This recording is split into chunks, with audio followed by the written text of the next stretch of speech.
It's not creepy to date 18-year-olds. It's not creepy to date 19-year-olds. It's not weird to prefer 18 or 19-year-olds. Why don't you have a seat right there, Buzz? I don't know which Discord mod told you this, but they're wrong. It is creepy. It's very creepy to be waiting in the high school pickup line for your girlfriend. Because here's the thing. If you find 19-year-olds attractive, then it stands to reason that you will also find some 18-year-olds attractive, which you agree. And if you find 18-year-olds attractive, then it also stands to reason you will find some 17-year-olds attractive. It's a lot like the minimum wage.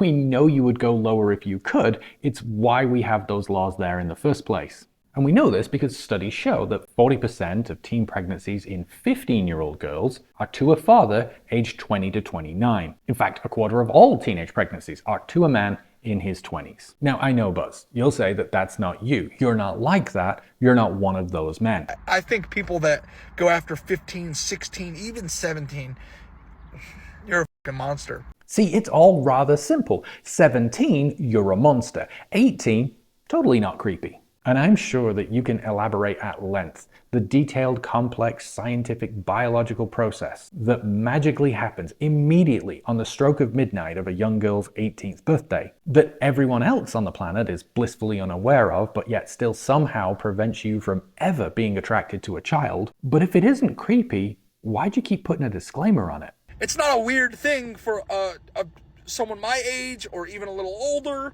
to date 18-year-old girls at all. My last relationship, I was 26, she was 18. I just met her when she was 18. So don't go spreading rumors.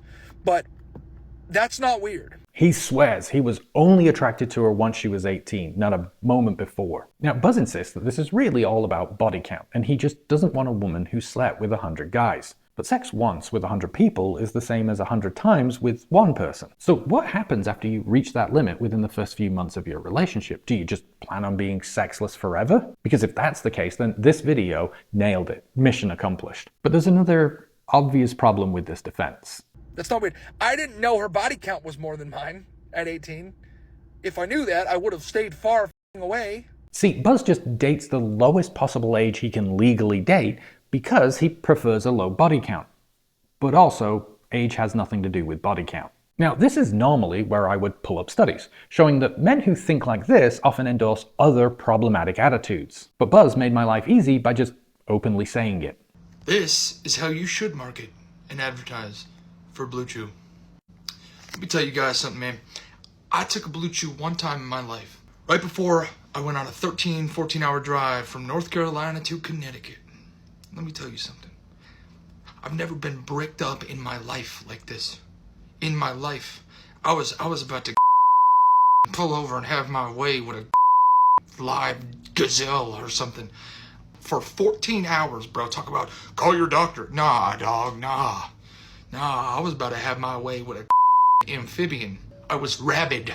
Just to have my way with my tailpipe. I was just ready to take a bite out of something. That's how Blue Chew affects you.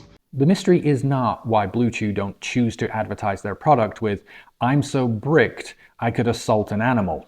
That, rather concerningly, should be a matter of obvious common sense. The mystery is why Buzz doesn't see that as a problem. Or why the best scenario he can imagine for taking a Blue Chew is one in which he is on the road alone by himself for 14 hours, and not, say, with someone else, the entire reason for taking a Blue Chew. Actually, forget that. That's not much of a mystery at all.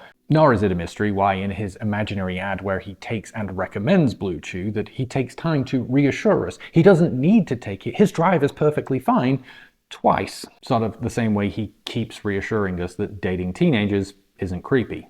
But here's my challenge for all the men that regurgitate this crap. Commit to the bit. If you're going to insist on this patriarchal nonsense that you want chaste, demure teenagers because it's a symbol of your potent alpha bro swagger, then follow through. Go the whole way. Go ask her dad first. Go talk to her father and tell him that you want to make love to his teenage daughter, and do you have his permission to date her? I mean, if it's not creepy, if it's not problematic, then there shouldn't be an issue, right? Just a sign of your commitment to those traditional patriarchal values and good old-fashioned respect. Oh, no?